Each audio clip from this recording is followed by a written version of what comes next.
नमस्कार सभी को। मैं आप सबका मित्र रविशंकर तो चरपे। पवित्र है धरा, जिनसे है मानव का पथ, प्रकाश ज्योति से भरा। वंदना उनकी करें, जिनसे सुशोभित है धरा, जिनसे है मानव का पथ, प्रकाश ज्योति से भरा। जिनसे दिशा हमको मिली मानवीय मार्ग की, पथ मिला निश्चित हमें थी, कामना जिस मार्ग की। सत्यता से सौम्यता की नित आई निरंतरा, जिनसे है मानव का पथ, प्रकाश ज्योति से भरा। वंदना उनकी करें, जिनका है चिंतन शुभ यही, कैसे हो मानव सुखमयी। प्रेरणा से जिनकी है मानव का जीवन सुखमयी। सदा समर्पित जिनसे आए मानवीय परंपरा, जिनसे है मानव का पथ, प्रकाश ज्योति से भरा। वंदना उनकी करें, सबके सुख की कामना ले, रहती जिनकी प्रेरणा। निकली जिनसे मानवीय पथ की योजना। पूज्यता उन हेतु जिनसे हो सुसज्जित वसुंधरा, जिनसे है मानव का पथ, प्रकाश ज्योति से भरा। वंदना उनकी करें, जिनसे सुशोभित है धरा, जिनसे है मानव का पथ, प्रकाश ज्योति से भरा। वंदना उनकी करें, वंदना उनकी करें, वंदना उनकी करें। अजय सिंह भैया, अमित सैनी भैया, अश्वनी शर्मा जी और अजय भैया, रविशंकर भैया, सभी को नमस्कार और सभी का स्वागत है। और नमस्ते भैया जी। नमस्ते। तो जैसा कि आज संदीप भैया जुड़े हैं, तो आज कल का साथ वो रखेंगे और उसके बाद जी सभी को नमस्कार। प्रस्तुत करेंगे। तो स्वागत है संदीप भैया, कल का साथ रखने के लिए स्वागत।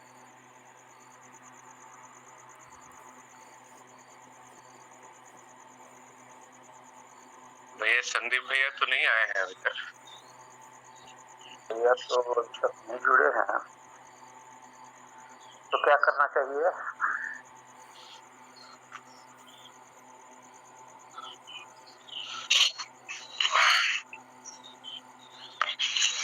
कल विकल्प पूरा हो गया था।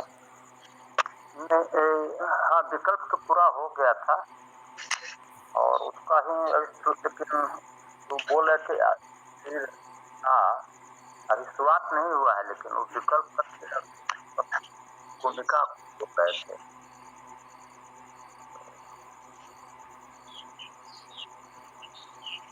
संदीप भैया आ गए।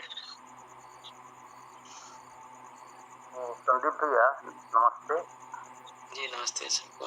और कल का जो है आप सार रख दें, उसके बाद हमारी जी भैया।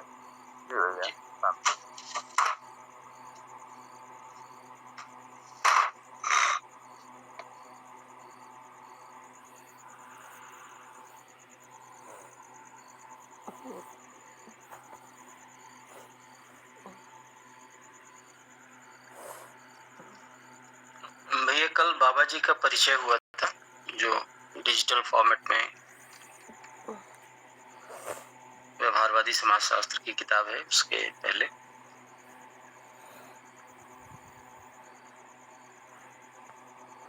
तो बाबा जी के परिचय का सार क्या है,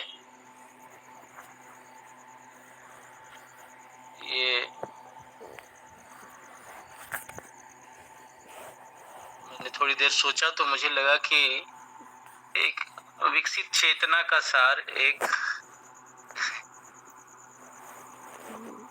मेरी चेतना या मैं जिस स्थिति में हूँ कैसे रख सकता हूँ।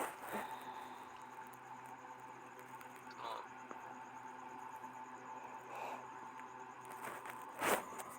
इतना ही कहना बनता है भैया कि एक विकसित चेतना इस भू पर, इस धरा पर प्रमाण स्वरूप जैसे प्रस्तुत हुई, हम बारंबार उसका अनुकरण करें, उनको देखें, उनके वाङ्मय के माध्यम से उस चेतना को पहचानने की कोशिश करें। जो जितनी क्षमता लगाकर ये करेगा उसको उनका उतना परिचय प्राप्त होगा।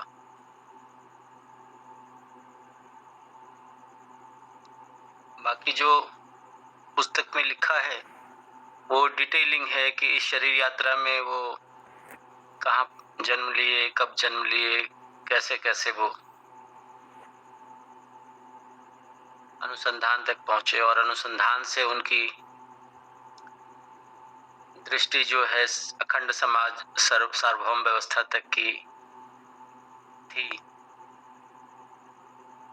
जिसमें कोई मानव बाहर नहीं है। सभी मानव को एक विकसित चेतना तक अपने जैसे बना देने की करुणावान अभिव्यक्ति जो है वो हमें दिखाई देती है। इसलिए भैया बाबा जी का परिचय रखना जो है वो मेरी सीमा से कई कई कई कई कई गुना जो है ऊपर की बात है। मैं नहीं जानता कितना और कितने प्रयास अभ्यास के बाद जो है मैं ये काम कर पाऊंगा।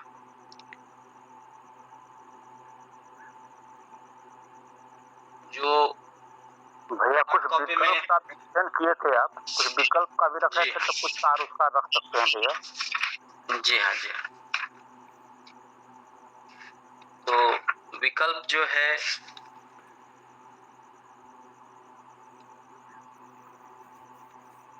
विकल्प किस चीज का, तो जैसा कि जीना दो तरीके से है ऐसा बाबा जी ने अगले खंड में कहा था। एक तो मानव चेतना में जीना, अन्यथा मान्यताओं में जीना। जीना दो तरीके से। तो हमें इस दूसरे तरीके का परिचय भी बाबा जी से मिला। हम सभी जैसे जी रहे हैं, अपनी अपनी मान्यताओं के साथ जी रहे हैं, और ये सहज दृष्टिगत है कि हम समस्याओं से मुक्त नहीं हैं। हम आए दिन स्वयं के भीतर, परिवार में, समाज में और प्रकृति में अव्यवस्थाओं को उंगली न्यास कर ही पा रहे हैं, देख ही पा रहे हैं। ऐसे में ये पूरा वाङ्मय विकल्प है।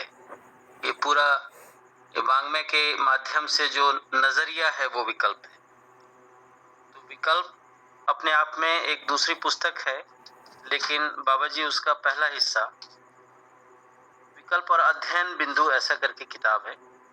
तो हमने उसका अध्ययन किया नहीं है, बहुत पतली किताब है, लेकिन उसमें पूरे वाङ्मय का सार है। तो विकल्प में हम देख रहे हैं कि वो शुरुआती 7 बिंदु में कैसे ये हमारी मानसिकता का वैकल्पिक स्वरूप प्रस्तुत कर रहा है। ये पूरा दर्शन, विचार, वाद, शास्त्र मूल रूप से मानसिकता यानी वाद वाला हिस्सा जो है वो कई बार जब वाङ्मय के लिए कुछ कहते हैं किसी नए आदमी को, तो वो वाद की जगह से शुरू करते हैं कि वाद विचारों में पलने वाली बात है, तो वो वाद के विकल्प से शुरू करते हैं, फिर देखने के नजरिए यानी दर्शन तक ले जाते हैं।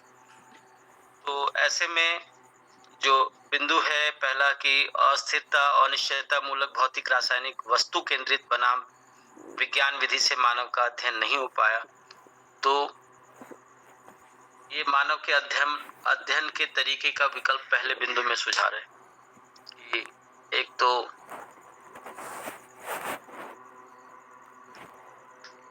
वस्तु केंद्रित चिंतन, दूसरा रहस्य मूलक ईश्वर केंद्रित चिंतन। ये दोनों ही आदमी को समझने में पूरे नहीं पड़ पाए। इसका विकल्प है ये जो वाङ्मय है। दूसरा बिंदु है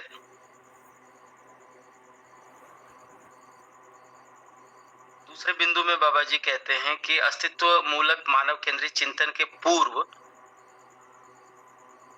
मेरी दीक्षा अध्यात्मवादी ज्ञान वैदिक विचार सहज उपासना कर्म से हुई। तो जो रहस्य मूलक ईश्वर केंद्रित चिंतन है तो वो दीक्षा वहां दीक्षित हुए, ऐसा बताते हैं। कहने का मतलब जो वस्तुपरक मानसिकता है या आदमी को समझने के लिए जो वस्तुपरक धारा है, उससे थोड़ा सा इतर ईश्वरवादी चिंतन है कि ईश्वर नियंता है, ईश्वर करता है। तो ऐसी जगह जहां वेद की शिक्षा हो रही है वहां उनका जन्म हुआ, इस बात को कहते हैं। मतलब कोई यदि ये कहे कि ईश्वरवाद से मानव को समझा जा सकता है, तो कहते हैं कि उसी जगह मेरा जन्म हुआ, वहीं मेरी दीक्षा हुई, उसी परिवार में पैदा हुआ, वहीं से पढ़ाए हुए लोग शंकराचार्य बने। तो एक तरह से उसको कहते हैं कि आप पहले उतना कर लीजिए, उसके बाद इस दर्शन को देखिए, यदि आपको ऐसा लगता है कि ईश्वरवादी चिंतन से मानव का अध्ययन हो सकता है। तो मुझे तो कई बार ये दूसरा बिंदु चैलेंज की तरह लगता है, लेकिन यहाँ कहीं से वैसा दिख नहीं रहा है। कोई यदि क्लेम करेगा तो सबसे पहले यहाँ ठिठक जाएगा कि अरे उनका जन्म ही ऐसे परिवार में हुआ है, उनकी दीक्षा ही उन्होंने, जैसा हमने परिचय में देखा ही कि सारे वैदिक ग्रंथ जो है उन्होंने, उनकी शिक्षा हो गई थी, उसके बाद भी प्रश्नों के उत्तर नहीं मिले। तीसरा जो है, जो उन्होंने प्रश्नवाचक प्रश्न रखे हैं, ब्रह्म सत्य जगत मिथ्या, और उसके बाद सत्यम ज्ञानम अनंतम, ब्रह्म से उत्पन्न जीव जगत मिथ्या कैसे है। तो ये सारे प्रश्न एक्चुअली बड़े बड़े हथौड़े हैं जो ईश्वरवादी चिंतन के जरिए मानव के अध्ययन की बात करते हैं या मोक्ष, तथाकथित मोक्ष की बात करते हैं।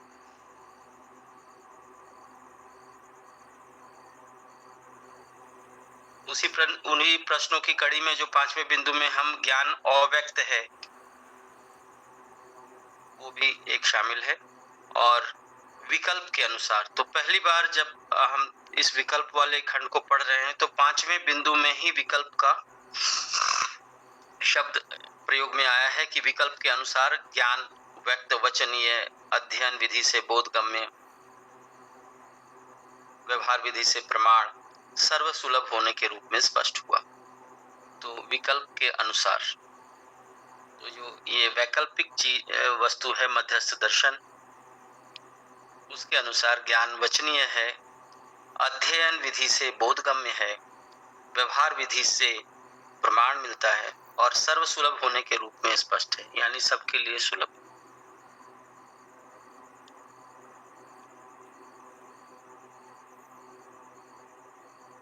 छठे बिंदु में जो मुख्य बात है कि संपूर्ण नियम प्राकृतिक होना रहना प्रतिपादित है। तो वस्तु केंद्रित चिंतन को इन्होंने ज्यादा समय पॉइंट नहीं दिया है इसमें। उन्होंने इतना ही कहा कि सारे वैज्ञानिक ने नियम अपने अपने नाम से बनाए हैं। तो देख लीजिए भाइयों कि नियम बनाए जा सकते हैं या नियम हैं, ये बात उन्होंने एक लाइन में खत्म कर दी कि नियम है, ये विकल्प के अनुसार ऐसी बात। और दूसरे बिंदु में फिर उसको कहते हैं कि आप लोग दो ही क्रियाओं के बारे में जानते हैं, भौतिक और जीवन क्रिया के बारे में। एक तीसरी क्रिया है, जब तक ये तीनों क्रिया जीवन क्रिया के बारे में नहीं समझते हैं तब तक हम पूरी व्याख्या इस सृष्टि के बारे में नहीं कर सकते हैं, अपने बारे में नहीं कर सकते। तो वस्तु केंद्रित चिंतन को इन्होंने छठे और सातवें बिंदु में, और उससे पहले के बिंदुओं में ईश्वर मूलक जो है रहस्य मूलक ईश्वर केंद्रित चिंतन में इन्होंने किया है। उसके बाद 8वें 9वें 10वें बिंदु के बाद बाकी बिंदुओं में जो है उन्होंने अपने बारे में बताया है, सत्यापन किया है।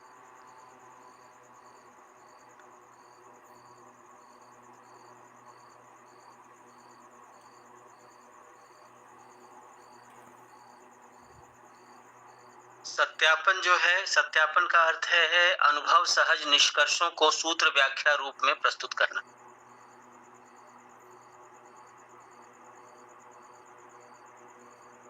तो अनुभव सहज निष्कर्ष, हमें तो अनुभव भी नहीं पता, या नया जो मध्यस्थ दर्शन पढ़ने आएगा अनुभव क्या चीज है उसको एक्सपीरियंस के तौर पर, कि हमने जो कैसे अपनी आवश्यकताओं की पूर्ति करते हैं और उम्र हो जाती है तो अनुभवी मानने लगते हैं। तो ऐसा ही हमने अनुभव को सुना था। जब मध्यस्थ दर्शन देखते हैं और बाबा जी सत्यापन को अनुभव सहज निष्कर्ष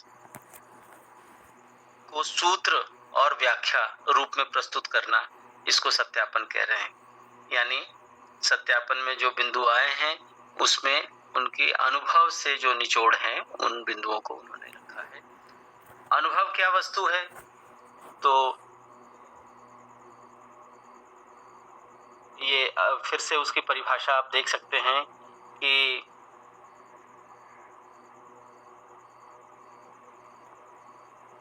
प्रत्येक मनुष्य में संचेतना पूर्णता सहज अर्थ में जानने, मानने, पहचानने और निर्वाह करने के रूप में क्रियारत है।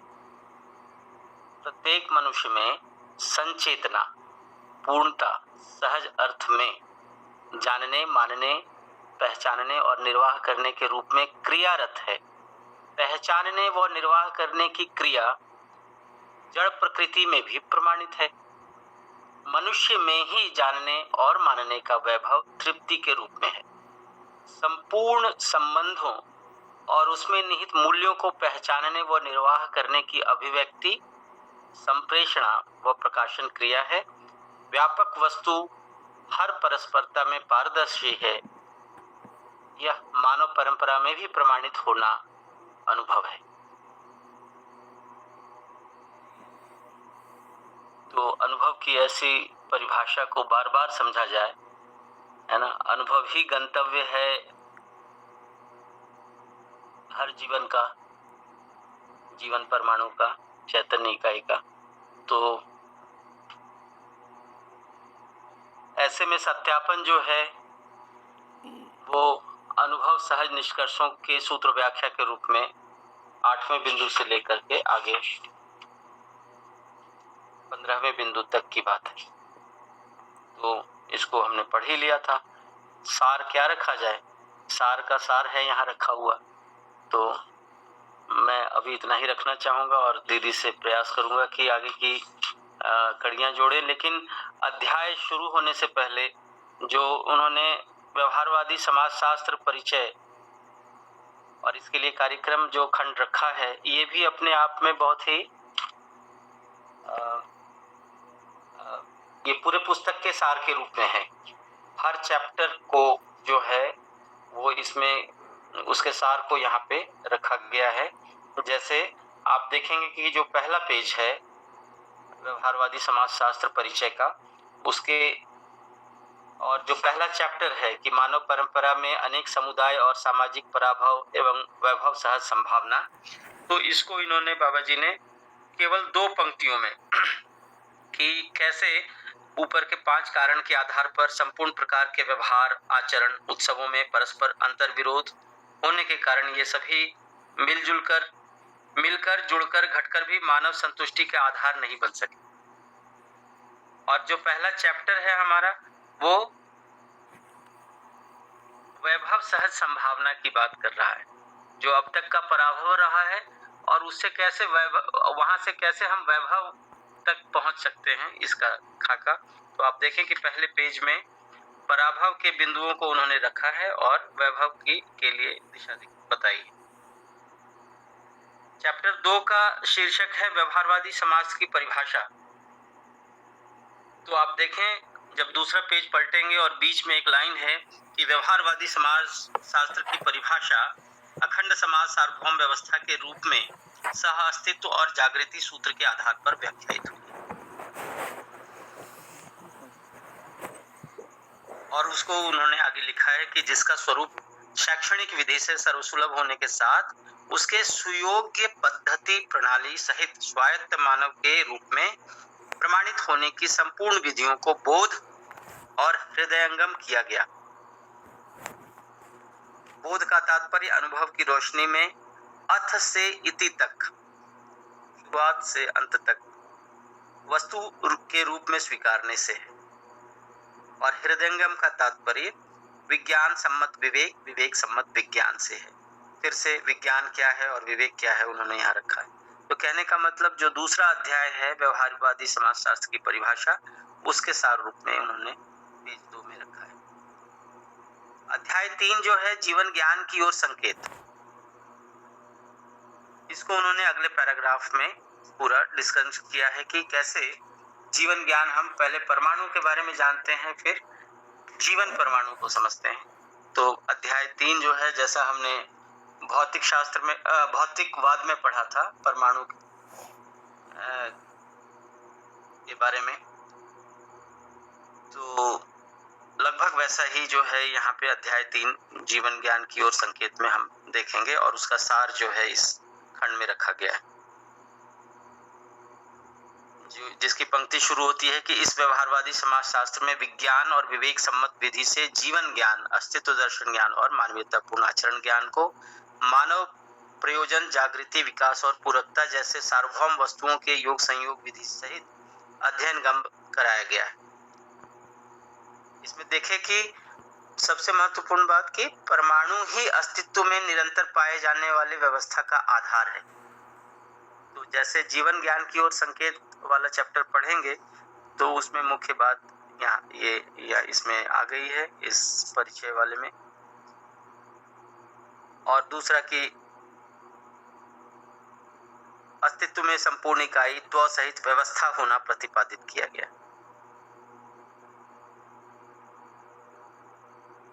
आखिरी लाइन में लिखते हैं कि अक्षय शक्ति, अक्षय बल को मानव में अध्ययन पूर्वक प्रमाणित होने के संपूर्ण विधियों को समझा गया है, जिसका सामान्य अध्ययन इस व्यवहारवादी समाजशास्त्र में प्रस्तुत किया गया है।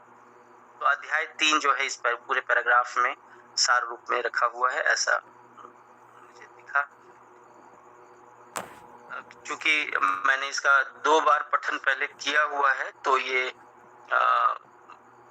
खुद से भी और जो पहले के प्रबोधक रहे हैं जिन्होंने पठन कराया है ऑनलाइन ऑफलाइन, तो उनके माध्यम से ये मुझे ध्यान में भी आया कि हाँ, ऐसा सार जो है पहले ही रख दिया गया है। उसी तरह चौथे चैप्टर का शीर्षक है व्यवहारवादी समाजशास्त्र का स्वरूप। तो वो जो है वो तीसरे पेज में नीचे की तरफ से शुरू होता है कि व्यवहार में सामाजिक होने की अभिप्सा जीवन सहज रूप में हर जीवंत मानव में देखने को मिलती है। तो वहीं से व्यवहारवादी समाजशास्त्र का स्वरूप जो है वो रखा है। और अखंड समाज सार्वभौम व्यवस्था के अध्ययन उपरांत हर व्यक्ति अपने में, अपने से, अपने के लिए अखंड समाज चाहिए या संकीर्ण समुदाय चाहिए, यह निर्णय हर समझदार करेगा। यानी व्यवहारवादी समाजशास्त्र हम पढ़ेंगे तो कैसा समाज चाहिए, इस बात के निर्णय तक पहुंचाने की क्षमता रखता है ये अध्याय। ये इस पैराग्राफ में सार रूप में बताएगा। अध्याय 5 जो है मानवीय संविधान का धारक वाहकता, ये शीर्षक है अध्याय 5 का। तो अध्याय 5 का सार जो है वो इस पैराग्राफ में रखा है। इस तरह से दीदी यदि पढ़ेंगी, कल तो हमने यहीं तक पढ़ा था, हर अध्याय का सार जो है एक एक पैराग्राफ लेकर के बताया गया है। अध्याय 9 और 10 समाज और विधि मूल्यांकन, समाज और विधि तथा मूल्यांकन, ये दोनों अध्याय के सार को आखिरी पैराग्राफ में रखा गया। तो इतना ही संकेत मात्र मैं करना चाहता था कि अध्याय शुरू करने से पहले जो आज पठन होना है उस पर ध्यान देंगे तो हम आने वाले अध्यायों के सार को हम एक बार शुरुआत में ही देख पाएंगे। जी धन्यवाद भैया। जी धन्यवाद संदीप भैया, बहुत अच्छा रहा। तो अब सोनाली दीदी से अनुरोध है कि अपना पठन जो है प्रारंभ करें। सोनाली दीदी। सभी भैया दीदी को नमस्ते, बाबा जी को प्रणाम तथा सभी सुपथ प्रदर्शकों के प्रति कृतज्ञता ज्ञापित करते हुए व्यवहारवादी समाज शास्त्र परिचय, इसके लिए कार्यक्रम और इसका अगला पैराग्राफ मैं पढ़ती हूँ।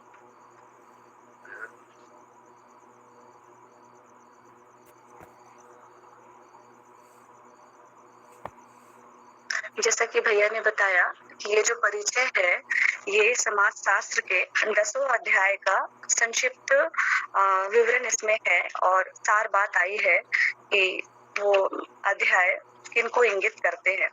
तो इनको अगर हम देख लेते हैं अच्छे से तो हमारे लिए ये सुविधा हो जाती है।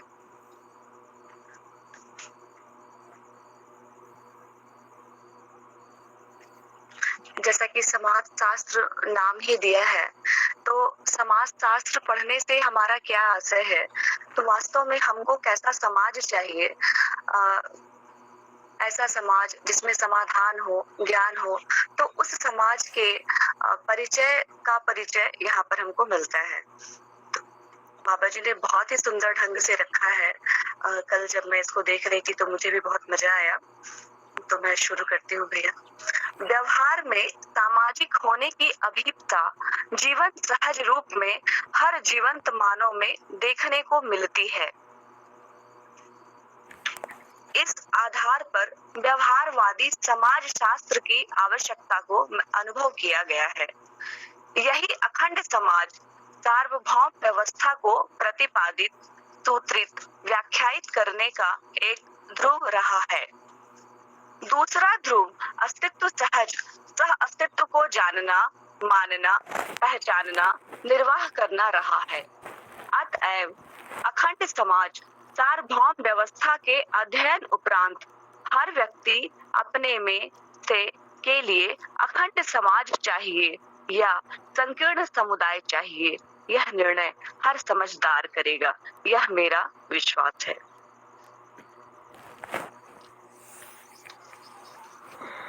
व्यवहारवादी समाज शास्त्र में इस लक्ष्य को बोध और हृदयंगम कराने की व्यवस्था है। मानवीय संविधान का धारक वाहक मानव होना विश्लेषण पूर्वक स्पष्ट किया गया है। इसका मूल रूप सर्व मानवत्व सहित व्यवस्था होना एक निश्चित ध्रुव है। यह नियति क्रमानुसंगीय और जागृति क्रमानुसंगीय विधि के योगफल में निश्चयन हुआ है। दूसरा ध्रुव सह अस्तित्व रूपी नित्य प्रभावी ध्रुव नित्य वर्तमान है ही। इन दोनों ध्रुवों अथवा सभी ध्रुवों का दृष्टा मानव ही होना प्रतिपादित है।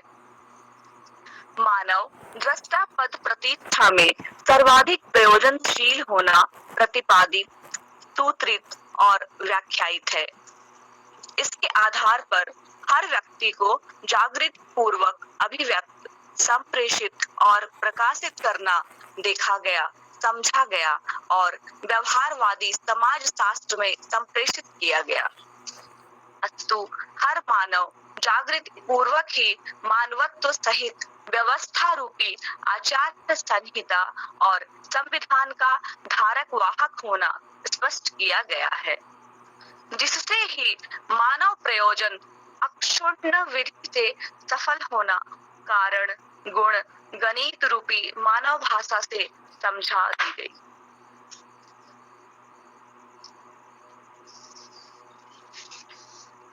यह व्यवहारवादी समाजशास्त्र का स्वरूप। अध्याय 4 की इसमें संक्षिप्त रूपरेखा थोड़ी दी गई है। जागृत मानव परंपरा में स्वयं स्फूर्त विधि से ही मौलिक अधिकारों का प्रयोग, स्वतंत्रता और परिवार मूलक स्वराज्य व्यवस्था में भागीदारी के रूप में प्रमाणित होना है, जिसकी सार्वभौमता सहज होना समझा गया है। इसे मानवीय शिक्षा संस्कार पूर्वक सर्व सुलभ करना, लोक व्यापीकरण होने की विधियों को भी अध्ययन सुलभ किया गया है। मानव में ही सार्वभौम संचेतना, संवेदनशीलता व संज्ञानीयता के संयुक्त रूप में प्रमाणित होना देखा गया है। संचेतना का स्वरूप को जानने, मानने, पहचानने, निर्वाह करने के रूप में अनुभव किया गया है। जानने मानने की वस्तु के रूप में मूलतः संपूर्ण सह अस्तित्व ही है। मानव ही जागृति पूर्वक अस्तित्व में दृष्टा पद का प्रयोग करने वाली इकाई है। इस तथ्य को भले प्रकार से हृदयंगम किया गया है। इसी तथ्य के आधार पर अस्तित्व में सह अस्तित्व में विकास, विकास क्रम में रासायनिक भौतिक क्रियाकलाप, फलस्वरूप पदार्थावस्था, प्राणावस्था, जीव शरीर और मानव शरीर की रचनाएं रचित विरचित होने के तथ्यों को स्पष्ट किया गया है।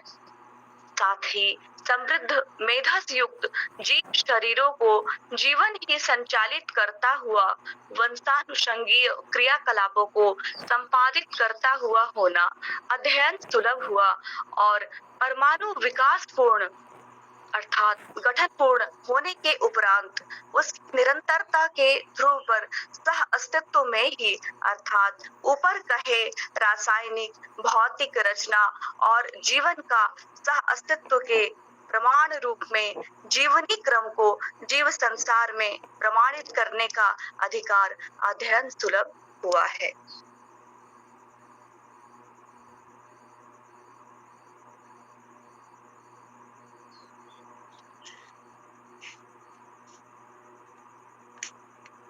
ज्ञानावस्था का मानव जीवन तथा समृद्ध मेधा युक्त सप्त धातु से रचित शरीर रचना का संयुक्त रूप में होना समझा गया है। इसके साक्ष्य में जीवन अपने जागृति को मानव परंपरा में प्रमाणित करने का सुखद, सुंदर, समाधान पूर्ण स्थिति गति की समीचीनता को समझा गया है और संप्रेषित किया गया है। यही मानव संचेतना की महिमा और गरिमा है। इसके फलन में परिवार मूलक स्वराज्य व्यवस्था और अखंड समाज सार्वभौम रूप में सफल होना समीचीन है। यह पैराग्राफ मानव में संचेतना को दर्शाता है। अगला पैराग्राफ 8वां अध्याय दायित्व और कर्तव्य की थोड़ी सी सूचना देता है हमको। जागृत संचेतना पूर्वक ही मानव अपने दायित्व कर्तव्यों को मानवीयता पूर्ण आचरण सहित निर्वाह करने की आवश्यकता, उपयोगिता, सदुपयोगिता, प्रयोजनशीलता को समझने के उपरांत ही इस समाज शास्त्र में संप्रेषित किया गया है।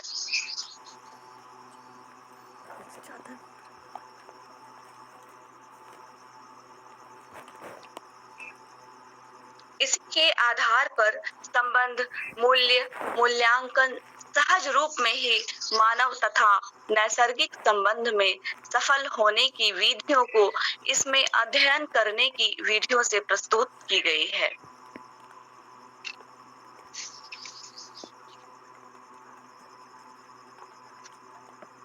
संबंध, मूल्य, मूल्यांकन उभय तृप्ति के आधार पर ही मानव सहज संपूर्ण आयाम, कोण, दिशा, परिप्रेक्ष्य सहित उत्सवित होने के समीचीन प्रकारों को आहार, विहार, व्यक्तित्व, स्वयं के प्रति विश्वास, श्रेष्ठता के प्रति सम्मान, प्रतिभा और व्यक्तित्व में संतुलन, व्यवहार में सामाजिक, व्यवसाय में स्वावलंबन की स्थिति गति का अध्ययन प्रस्तुत है और संपूर्ण उत्सव मानव व्यवहार, कर्म, अभ्यास, अनुभवों के आधार पर ही संपन्न होने के तथ्य को उद्घाटित किया गया है।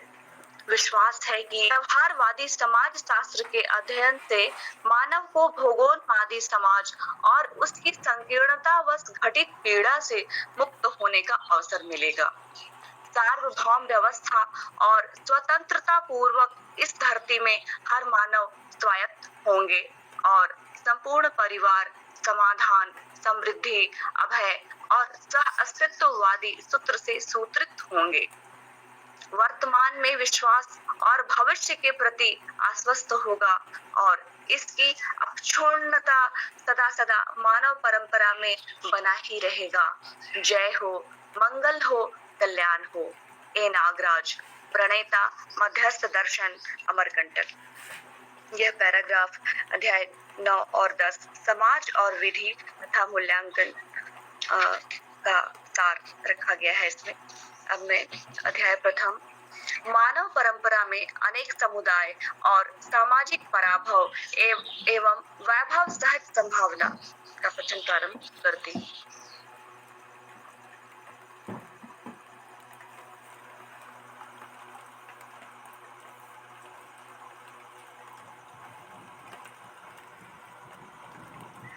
प्राचीन समय से अन्य शब्दों की तरह समाज शब्द भी प्रचलित रहा है। समाज शब्द का ध्वनि निर्देश तब बनता है जब इसके पहले एक निश्चित वस्तु या वास्तविकता हो। उसे नाम चाहिए, जैसे हिंदू समाज, मुसलमान समाज, ईसाई समाज आदि। ये सब अपने को श्रेष्ठ मानते रहे हैं। श्रेष्ठता का मूल तत्व पुण्य कार्यों को मानने, अनुसरण करने से है। पुण्य कर्म, पूजा, आराधना, प्रार्थनाएं हैं। इन पुण्य कर्मों, प्रतीकों, पुण्य स्थलियों में विविधताएं हैं। इन सब के मूल में परम पावन वस्तु ग्रंथ हैं। ये सभी ग्रंथ अलग अलग नामों से ख्यात हैं। इन सभी ग्रंथों में स्वर्ग, नर्क, पाप पुण्य का वर्णन है। इन पावन ग्रंथों में जितनी वाणियां हैं वे सभी ईश्वर, आका, देवदूत की वाणी अथवा आकाशवाणी माने गए हैं। यह सर्वविदित है। इस प्रकार समाज शब्द के पहले अवश्य ही कोई धर्म, संप्रदाय, जाति, समुदाय का योग होना देखा गया है। इस परिप्रेक्ष्य में उल्लेखनीय मुद्दा यही है कि इन सभी पावन ग्रंथों के अध्ययन से सर्वतोमुखी समाधान की अपेक्षा रही है। यह अपेक्षा अभी भी यथावत है। यही अग्रिम शोध का प्रवर्तन कारण है, अर्थात पुनर्विचार के लिए पर्याप्त मुद्दा है। ऐतिहासिक गवाही के अनुसार ये सब समाज, धर्म और राज्य का दावेदार है। प्राचीन समय से अभी तक 20वीं शताब्दी के 10वें दशक तक धर्म व राज्य के इतिहास के अनुसार मतभेद, युद्ध, कहानियां लिखा हुआ है। ये सब इतिहास वार्ता से सकारात्मक विधि से पता चलता है कि राज्य और धर्म पूरकता विरोधी है, जबकि मानव कुल में सर्वशुभ और उसकी निरंतरता आवश्यक है। यह भी अनुसंधान का मुद्दा है। आदिकाल से सभी धर्म और राज्य जन सामान्य के सुख चैन का आश्वासन ग्रंथों और भाषणों में देते रहे हैं। धर्म व राज्य गद्दियां सदा ही सम्मान का केंद्र रहे हैं। लोक सम्मान इनमें अर्पित होता ही आया है। बीच बीच में विद्रोह भी घटित होता रहा व दोनों गद्दियों में चौमुखी असमानता देखने को मिलता है। शोध के लिए प्रश्न: पहला, सर्वतोमुखी समाधान कैसे हो? दूसरा, सर्वशुभ कैसे हो? तीसरा, असमानता निराकरण कैसे हो? चौमुखी असमानताएं: पहला, धनी निर्धनी, जो संग्रह किए हो वह धनी। दूसरी असमानता, बली या दुर्बली, जो ज्यादा मार काट करता हो वह बली। तीसरी असमानता, ज्ञानी या अज्ञानी। जो ज्यादा प्रवचन करता हो ज्ञानी, जो प्रवचन सुनता हो अज्ञानी। चौथा, विद्वान या मूर्ख। जो ज्यादा किताब पढ़ा हो वह विद्वान। ये चारों प्रकार की असमानताएं राज्य, धर्म और परंपरा की ही देन है, क्योंकि राज्य और धर्म प्रभावशाली परंपरा रही है। इस धरती पर चारों प्रकार से संपन्नता विपन्नता का चौखट बना ही है, जिसे मानव भोग रहा है। इस धरती में देखा गया है कि राज्य राज्य की परस्परता में विरोध सदैव बना ही है। धर्म धर्म की परस्परता में वाद विवाद या विरोध बना ही है। ऐसी स्थिति में चौमुखी असमानता निराकरण कैसे हो, यह भी अनुसंधान शोध का मुद्दा है। इन्हीं अनुसंधान द्वारा जनमानस के सब प्रश्नों का समाधान सर्वसुभ होना चाहिए या नहीं होना चाहिए। चौमुखी असमानता दूर होनी चाहिए या नहीं होनी चाहिए। सर्वतोमुखी समाधान चाहिए या नहीं चाहिए। इन सभी प्रश्नों का सकारात्मक उत्तर जिससे मिलता है उसे अपनाना ही सर्वशुभ है। क्या समाज का मूल रूप समग्र मानव होगा या नहीं होगा, यह भी विचारणीय बिंदु है। जबकि समग्र मानव ही अखंड समाज का आधार है, तब अभी तक विद्वान विचारकों को इसे पहचानने में क्या अड़चनें रही, यह सब विचारणीय बिंदु और प्रश्न चिन्ह है। अभी तक परंपरा में समुदायों को समाज माना गया है। अभी तक परंपरा में समुदायों को समाज माना गया है। इन सब मुद्दों के मूल में मानव का अध्ययन न हो पाना है। मानव समाज में मानव का कार्य व आचरणों के निश्चयन का आधार क्या है। राज्य और धर्म से अब तक जो उपकार हुआ है, इसके लिए कृतज्ञ होना आवश्यक है। धर्म और राज्य मानव कुल में निश्चित समाज आश्वासन के साथ आरंभ हुआ है।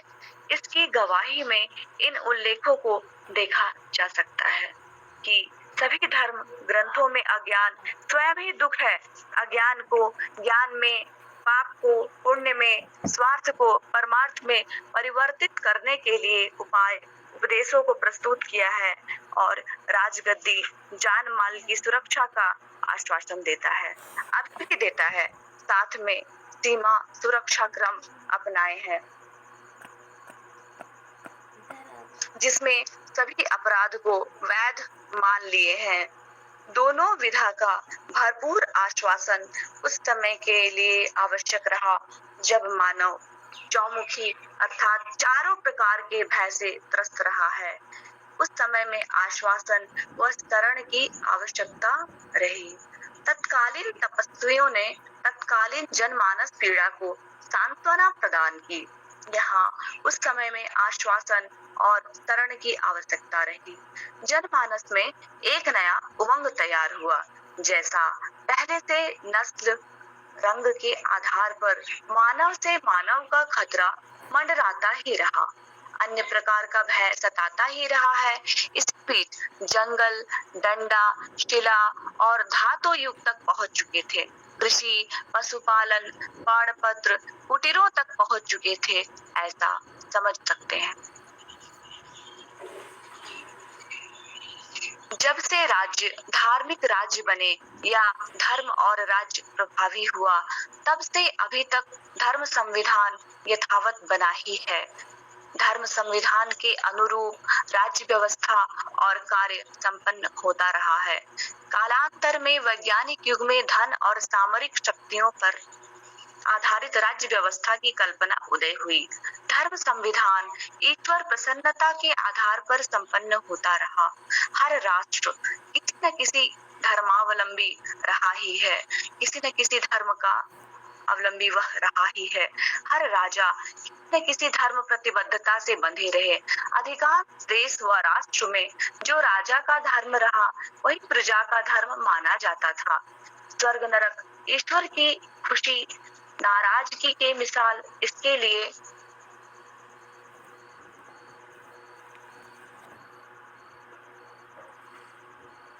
इसके लिए उनके तरीके, सलूकों, मान्यताओं को सही एवं अन्य धर्मों के तरीकों आदि को गलत मानते रहे। तरीके, प्रतीकों की भिन्नता ही धार्मिक संप्रदायों की परेशानी का कारण बना रहा। इस मान्यतावश धीरे धीरे कुछ लोगों को धर्म से अरुचि होती रही। कालांतर में वैज्ञानिक युग प्रारंभ हुआ। वैज्ञानिक अनुसंधानों की सार्थकता, सटीकता जनमानस तक पहुंचने लगी। फलस्वरूप स्वर्ग में वर्णित अधिकांश सभी वस्तुएं पैसे से खरीदने की स्थिति बनी। प्रतीक, मुद्रा, पत्र, मुद्राओं के रूप में मुद्रा प्रचलन बना। प्रतीक मुद्रा संग्रह के लिए सरल हो गया। आस्थाओं में ढिलाई व्यक्तियों में बढ़ते आया। इसका प्रमाण राजगद्दियां धार्मिक राजनीति से आर्थिक राजनीति में अंतरित हुआ। धार्मिक राजनीति पर आधारित राजनीतियां बदलता गया। अभी सर्वाधिक राज्य आर्थिक राज्य के रूप में अंतरित हो चुके हैं। इस क्रम में जनमानस आर्थिक लाभ की ओर बढ़ा। व्यापार पहले से ही लाभवादी रहा है। धर्मगद्दियां भी मुद्रा संग्रह के पक्ष में उतर गईं। मुद्रा के आधार पर अधिकांश ज्ञानी, विज्ञानी परमार्थिक होने की उम्मीद करते हैं। इतना ही नहीं, धर्मगद्दियां पैसे की मानसिकता का पक्षधर हुई। ज्ञान पूर्वक पाप मुक्ति, स्वर्ग मुक्ति का आश्वासन मुद्रा के आधार पर विलास में हो गया है। जी भैया, क्या यहाँ पे रुकना है? क्योंकि कल के पठन का जो विश्लेषण होना था बाकी सभी भैया दीदी के द्वारा, या कुछ जो अस्पष्टताएं रह गई थी उन पर भी कुछ बात होनी थी, तो वो भी नहीं हो पाया। तो बताएं भैया कि क्या इसको आगे कंटिन्यू करूं तो कहाँ तक करूं, या यहीं पर रुकना है, बाकी चर्चाएं होनी है?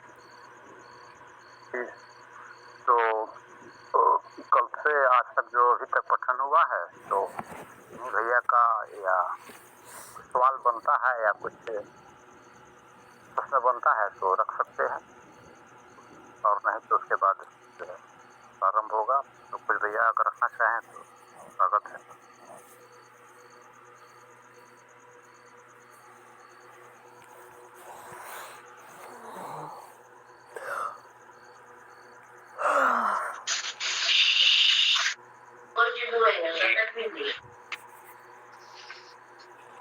नमस्ते भैया।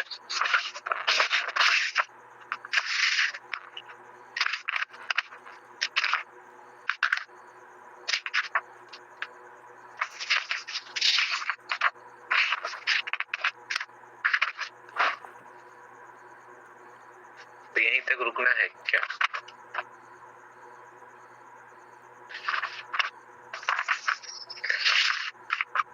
बात भैया फिर क्या करना है? फिर अभी तक में कुछ बात रखनी हो तो रख सकते हैं। अभी तो 5:20 ही हुआ है, उन्होंने क्यों छोड़ दिया?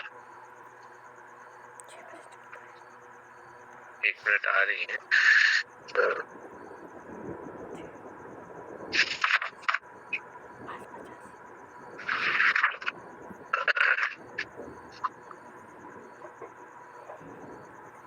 एक बात जो मुझे समझ में आई थी, संदीप भैया ने जो रखा है उसमें कि ये बाबा जी का जो कैसे हम उनका जो उनके बारे में जो रखा है, विकसित चेतना के बारे में हम कैसे रख सकते हैं। विकसित चेतना को हम इस रूप में देख सकते हैं कि हम कैसे विकसित हो।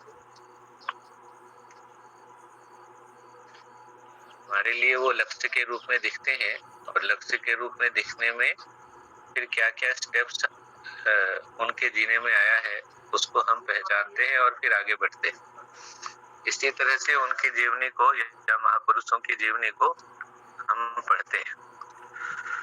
तो मुझे ऐसा लगा था कि अब जैसे हमारी जानवी बेटा जी पूछेंगी कि बाबा जी कौन है, तो उनको हम कैसे बताएंगे कि विकसित चेतना के बारे में हम तो बता नहीं सकते, ऐसा तो नहीं कह सकते। उनको तो हम बताएंगे, तो हम क्या बताएंगे? तो हम उस विकसित चेतना तक पहुंचने के लिए हमें उनसे जो कुछ भी प्रेरणा प्राप्त हो रही है, उनसे जो कुछ भी जो जहाँ जहाँ उन्होंने उनके विकसित चेतना का पर्याय देखने को मिलता है और आज हम अपनी चेतना में होकर के हम वहाँ पर वो चीज नहीं देख रहे, उन सब बातों का उल्लेख करते हुए वह आचरण हमारे में कैसे आएगा या आने के क्या संकेत वहां से उपलब्ध हो रहे हैं, इन बातों को देखते हुए हम उनके विषय में बता सकते हैं, ऐसा मुझे लगता है। संदीप भैया जैसा बताएंगे। और विकल्प के बारे में भी ऐसा ही है कि विकल्प कैसे विकल्प है, यह 15 बिंदुओं को यदि आप कुछ उदाहरण रखते हैं बाबा जी के आचरण से अभी के लिए,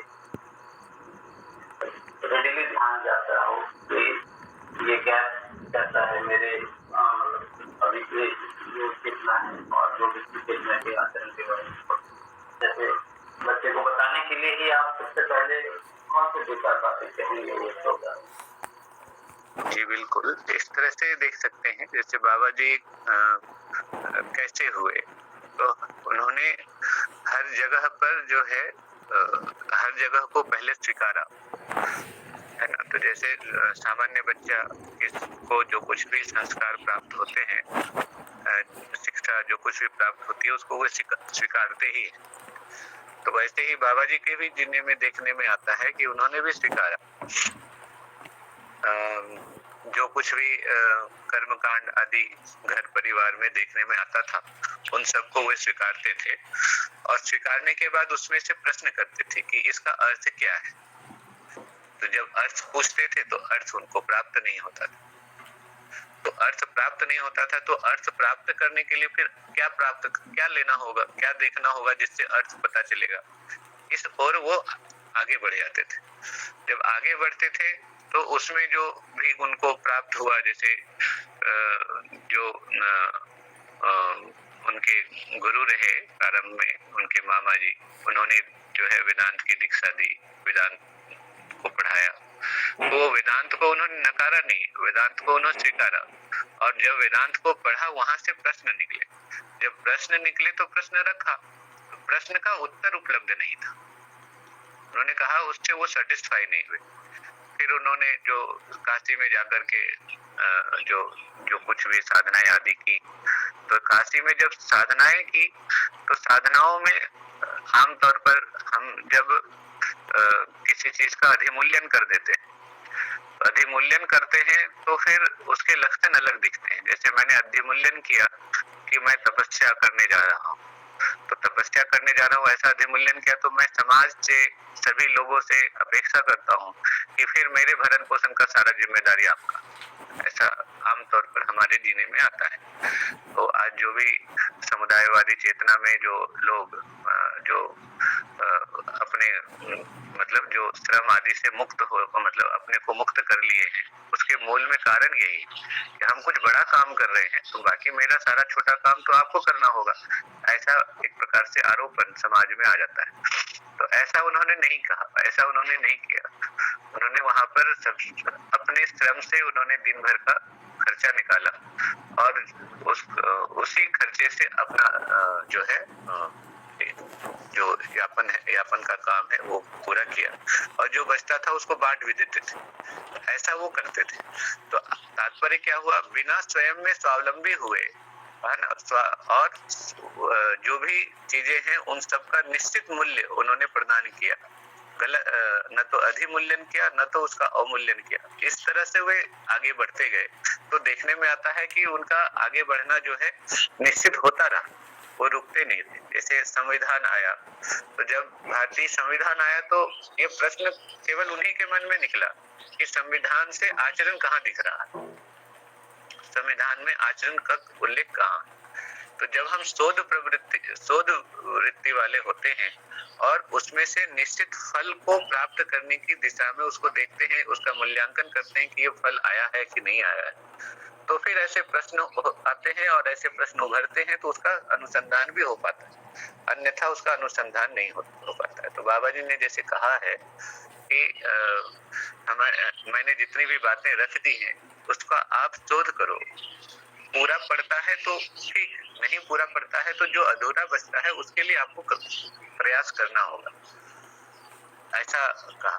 फिर उन्होंने कहा है कि मुझे लगता है कि ये पूरा पड़ेगा, ये अलग बात है, लेकिन हम बिना शोध किए हम उसको कह दें कि ये पूरा पड़ गया, यही हमारे लिए आगे पथ प्रशस्ति के लिए जो है अवरोध का काम करता है और यही परंपरा में देखने को मिलता है। इसलिए इतने सारे विद्वान होते रहे, उन सभी विद्वानों ने खूब लगातार वेदांत का पठन किया, है ना, वाचन किया, मनन किया, इसके बावजूद किसी में भी यह प्रश्न नहीं आया कि मानव के निश्चित आचरण की पहचान आवश्यक है, मानव का अध्ययन आवश्यक है, जो अभी तक नहीं हो पा रहा है ना। तो जो खुद जिसके माध्यम से ये सब चीजें हो रही है वही अगर अव्याख्यायित है तो फिर आगे बात कैसे बनेगी।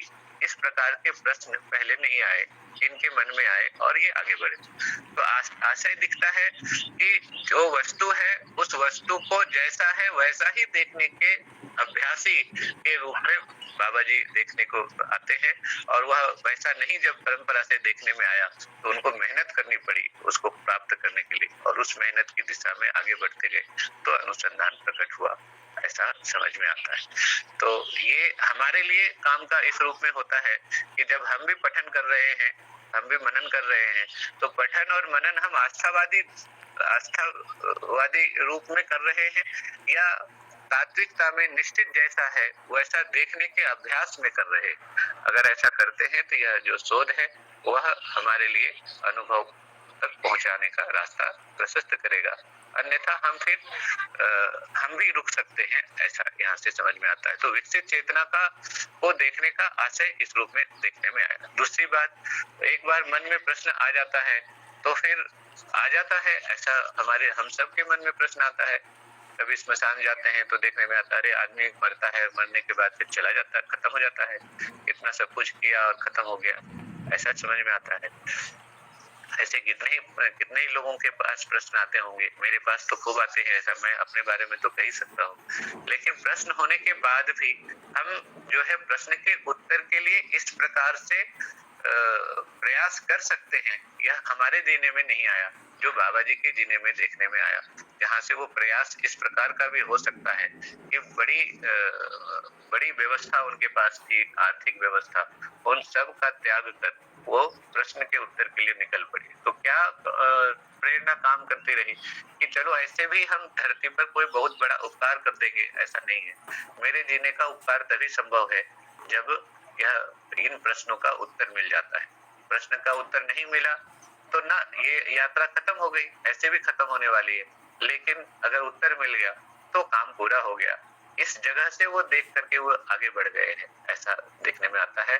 हम यहाँ पर ठिठक जाते हैं, हमारे भीतर रहता है कि अगर ये हम ऐसा कुछ प्राप्त नहीं कर पाए तो समाज क्या कहेगा, लोग क्या कहेंगे, है ना, जो हमारा छूट रहा है वो भी छूट जाएगा। इस प्रकार की आसक्ति हमारे पास रहती है, जबकि उनके पास ऐसा देखने को नहीं मिला। तो ऐसे मुझे लगता है कि बाबा जी के संदर्भ में इस तरह से हम कुछ देख सकते हैं और रख सकते हैं। जी भैया बहुत बढ़िया जी बहुत बढ़िया। उनकी ये सेहत मिला करते वो प्रश्नों के उत्तर के लिए निकले तो उन्हें ही बनाते। संदीप भैया कुछ कहना चाह रहे हैं भैया? जी बहुत बढ़िया, बहुत बहुत धन्यवाद रामशंकर भाई का। इस संदर्भ में मुझे भाई जी के द्वारा एक बाबा जी के संयोगों को उन्होंने रेखांकित किया था कि उनका जन्म यानी उस जीवन का किसी वेद परंपरा परिवार में आना, माता जी का आयुर्वेदाचार्य होना। आपकी आवाज अच्छी ब्लूटूथ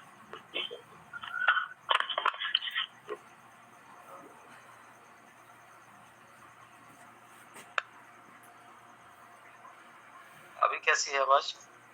हाँ अब बढ़िया है मेरी। तो एक बार भाई जी का एक संवाद जो आपके साथ है, जिसमें बाबा जी के संयोग के बारे में उन्होंने बात रखी थी कि वो निश्चित आचरण थे, एक निश्चित आचरण का नाम बाबा जी है, ऐसा उसमें उन्होंने ध्यान दिलाया। तो मैं कतई ये नहीं कह रहा हूं कि बाबा जी को इस तरह से देखना आस्था को बढ़ाने के लिए है, बल्कि एक निश्चित आचरण क्या है, जिसको आपने अभी कहा कि किसी प्रश्न के प्रति कटिबद्धता, धन भय का ना होना, मान भय का ना होना, प्राण भय का ना होना, ये हमारे जैसे दो हाड़ मांस के शरीर वाले लोग के भीतर जो है वो ना होना, यानी शरीर जो विवेक जिसको कहते हैं, शरीर की नश्वरता और जीवन की अमरता, ये बात अनुसंधान से पहले ही जो है वो उसके बाबा जी के जो जिस चेतना की बात कर रहे हैं हम लोग, उसमें देखी जा रही।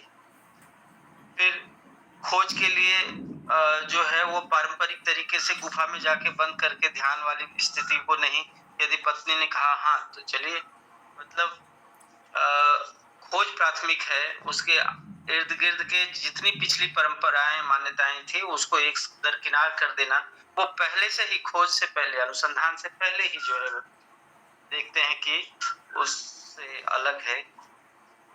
फिर एक बात और जो है जिज्ञासा या जो प्रश्न उन्होंने उठाए, तो परंपरा पर प्रश्न उठाने का साहस,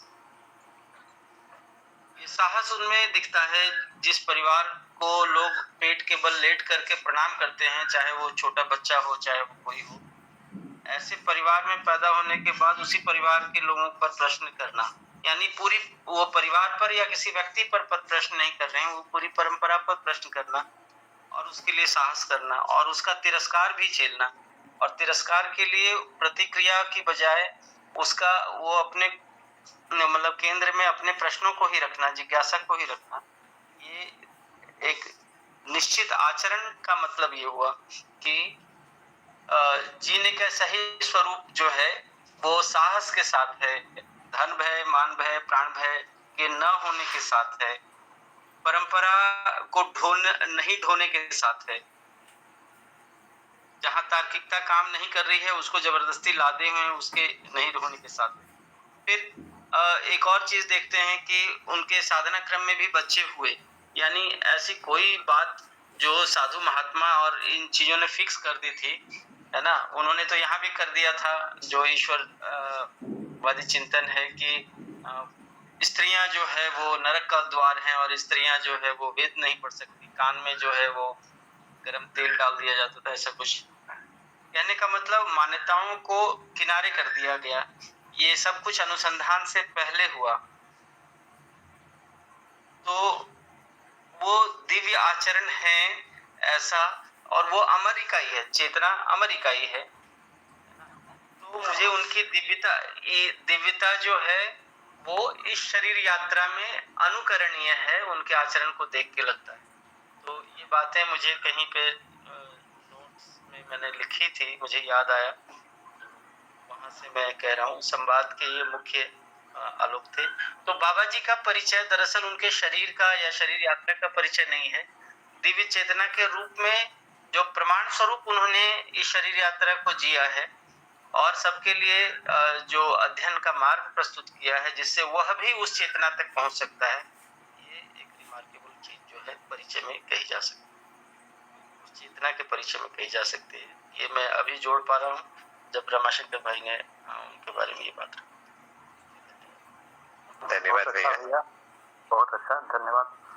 समीर भैया भी भाजी से जुड़े रहे हैं, तो उनका भी अनुभव हम ले लेते हैं। समीर भैया कुछ बताएं।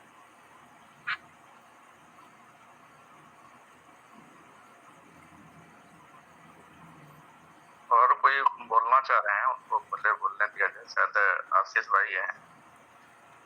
नमस्ते भैया जी। स्वागत है, स्वागत है। नमस्ते भैया जी। नमस्ते नमस्ते नमस्ते नमस्ते। आप सब लोगों का धन्यवाद। मुझे ये बुक मेरे पास है नहीं और आप पढ़ रहे हैं तो मैं भी इसमें शामिल हो गया। मैं 3 साल से जुड़ा हुआ हूँ इससे और मैं ऑनलाइन ही करता हूँ ज़्यादातर, तो काफ़ी समझ पड़ी है और इससे काफ़ी लाभान्वित हो रहा हूँ। अब मैं बुक जो आप पढ़ रहे थे मैं उसको सुन पाता हूँ। सुनने का ही प्रयास है कि जो शब्द है वो स्मरण में आ जाए और फिर उसका जो अर्थ वगैरह है वो क्या कह रहे हैं उसके बारे में कोशिश कर रहा हूँ कि क्या वो जो आप कहते हो स्मरण में आ जाए। धन्यवाद भैया जी, बस इतनी ही बात कहनी थी आपसे। अमित भाई आप कहाँ से हैं? और जी मैं ये दिल्ली एनसीआर में डिस्ट्रिक्ट गाजियाबाद है यूपी में, तो जी, छोटा जी। सा गांव है, बिहिंग गांव है ना, बिहिंग गांव से हूँ मैं, मुरादनगर में पड़ता है। और मैंने एक परिचय शिविर सोम भैया का किया था 3 साल पहले और एक एमसीवीके में अजय भैया का परिचय विकल्प शिविर किया हुआ हूँ और बाकी ऑनलाइन ही चलता है मेरा। तो आपका ऐप आपके पास होगा, वो परिभाषा वाला, उसमें सारी किताबें हैं, उसको डाउनलोड जी कर मैंने लीजिए। अभी डाउनलोड किया था मैंने ये वाली बुक, हाँ हाँ। व्यवहारवादी समाजशास्त्र। तो उसका आप यदि हार्ड कॉपी में पढ़ना चाहते हैं तो उसका फोटो ले सकते हैं, प्रिंट आउट निकलवा सकते हैं। जी जी किताब कोशिश तो करूँगा ज़रा सर, खेती वगैरह करता हूँ तो टाइम नहीं मिलता है। सुबह हाँ, थोड़ा ये टाइम था, मैं तो जल्दी उठ गया था। आपका इतने सुबह सुबह होता है तो ये मैं कर भी पाऊंगा। हाँ हाँ, ये है। इस समय को जो है वो हमने देखा है कि सारे तमाम काम यात्राएं सब दिन भर में होती हैं। सुबह का समय यदि ट्रेन में भी हैं तो हम इस क्लास को नहीं छोड़ पाते। जी अभी सभी सोए हुए हैं तो तब काम कर ही सकते हैं, इस टाइम तो मैं शोर नहीं होता किसी का। अच्छा लगा आप स्वयं अभिव्यक्त हुए। मैं सोच ही रहा था कि आपका परिचय है। एक अश्विनी शर्मा से कोई है, यदि वो भी अपना परिचय साथ में दे दें तो हम लोग। आपको आवाज आ रही है मेरी? जी हाँ, जी हाँ, आ रही है आवाज। मैं अश्विनी शर्मा महसाना गुजरात से हूँ अच्छा।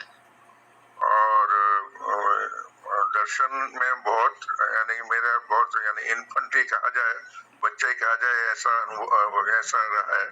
लगभग 2-3 महीने पहले ही सोम जी को एक दफा गांधीनगर में सुना था।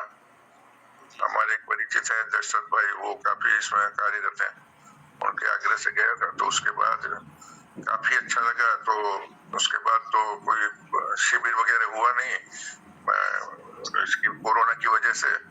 तो जहाँ जहाँ भी रजिस्ट्रेशन कराया वापिस हुए तो ऑनलाइन काफी परिचय भी किया और जन बिंदु भी किया और किताबें भी लाके पढ़ने का प्रयास किया, परंतु करता गया तो अच्छा लगा। उसके बाद में महेंद्र सिंह जी यहाँ पे आए थे, उनका एक शिविर भीलवाड़ा में हुआ था। शिविर यानी कि वो शिक्षा के बारे में वर्कशॉप ज्यादा हुआ था। मेरी महेंद्र भैया जो कनाडा में हैं। जी जी जी जी। अच्छा। मैं वैसे मुझे बच्चों में काम करने का और परिवार के वास्ते इस तरह से मैं काफी पहले काम करता रहा हूँ, child development through parents awareness वगैरह इस तरह से। तो मुझे काफी अच्छा, उनके साथ भी 10-12 दिन वहाँ पे रहे और काफी उसके बाद में मानव व्यवहार दर्शन जो अजय जैन जी के द्वारा था 10 एक दिन, वो भी किया। और फिर मुझे परिचय शिविर अभी मैंने और हमारी श्रीमती जी ने भिवानी हरियाणा जाके की, तो वो हुआ। और यानी कि एक सुरेंद्र पाल जी का भी सुबह जो हर रविवार को आता है वो सुनता हूँ। जी जी। और अभी एक स्कूल के साथ में वहाँ जहाँ पे अध्यापकों ने 4-5 शिविर की हुई है, ऐसे स्कूल में जाके शिक्षकों से संवाद करते हैं अरबी को, और वहाँ पे कितना अच्छा हो सके और ये शिक्षा में किस तरह से लाया जा सके उसके वास्ते सघन प्रयास में है। और इससे मैं काफी यानी कि एक बहुत ही जो मैं यानी परंपरा का मैं विचारती रहा हूँ, गीता मेरा प्रिय विषय कबीरा अभी भी है, और वो चीजें यानी काफी कुछ यानी कि उसमें भी जो कुछ है सूत्रे मणिगणा ये ऐसा कुछ, परंतु यहाँ खालिस्तान की जो वो है तो ज्यादा समझ में आया कि वो किस तरह से है। सर्व से चाह हृदय सन्निविष्ट, या ऐसी जो भी कोई बातें थी बहुत बड़ी बड़ी बातें लगती थी, परंतु अनुभव में नहीं आ पाई, अच्छी लगती थी, बस इतना ही था। तो अभी वो चीजें पता नहीं क्या है, आत्मसात हो रही है क्या है, यानी कि मेरा तो बहुत कम परिचय रहा है, यानी कि परंतु फिर भी मैं काफी, जैसे एक तरह से अगर यूं कहूँ कि मैं भीगा डूबा और गिरा हुआ हूँ अभी इस दर्शन से, और अच्छा लगा। और ये 4:30 बजे का तो मुझे बहुत ही अच्छा लगा। 5:30 बजे हमारे अहमदाबाद में योगेश उपाध्याय जी लेते हैं, वो अटेंड करता भी हूँ अभी भी, पर ये मुझे एक मेरे पास सूचना आई तो मैंने तुरंत इसकी तपास की और मुझे ये कड़ी मिल गई। तो 3-4 दिन से मैं इसमें हूँ आपके साथ में, तो अच्छा लग रहा है। और ये टाइम मेरे लिए बहुत ही अनुकूल है, सुबह जल्दी से उठ ही जाता हूँ तो करता हूँ। और वैसे मेरे पे कोई ऐसे खास जिम्मेदारी है नहीं, सब ठीक है। ठीक है। तो 2-3 दिन से हाँ मेरी नजर जा रही थी लिस्ट पे, तो परिचय की तो स्वतः एक जिज्ञासा होती है कि कौन भाई भैया दीदी या चाचा जी जुड़े हैं। तो आज संयोग से मौका मिल गया और आपकी अभिव्यक्ति से हम सभी को ऊर्जा मिली है। जिस तरह से आपका परंपरा के वांग्मयों में भी इंटरेस्ट रहा है और अब वो खुल रहे हैं, तो ये मैं छुट्टी जाऊंगा मैं अगस्त में। अगस्त में जा रहे हैं? जी हाँ, अगस्त में होगा ना वो, तो अगस्त 14 को पहुंचना होता है ऐसा मुझे बताया गया। हाँ, 15 अगस्त से वो शुरू होता है सर। हाँ। और आपके ये संदीप जी के बारे में, यानी कि मुझे ये इन्होंने बॉम्बे से जो है वो नाटा जी कल या परसों उनका, हाँ, उन्होंने किसी को जो शीशराम जी को कुछ वो कहा था कि देवघर के बारे में कुछ पूछना है तो उनसे पूछिएगा ऐसा करके एक ग्रुप में आपका फोन नंबर दिया था, तो मैंने भी नोट कर लिया है। अरे थैंक यू।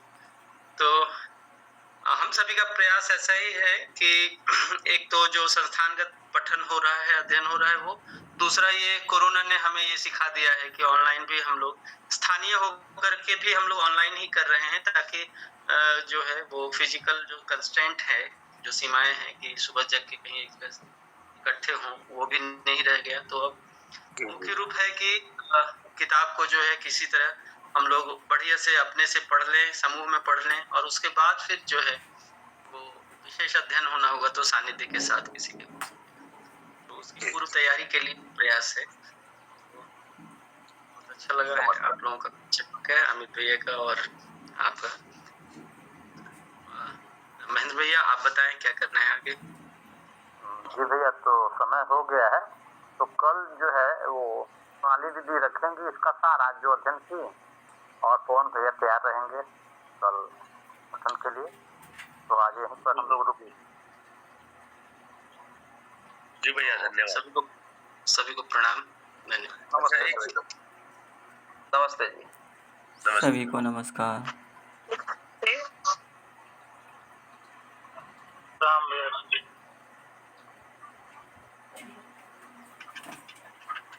नमस्कार भैया।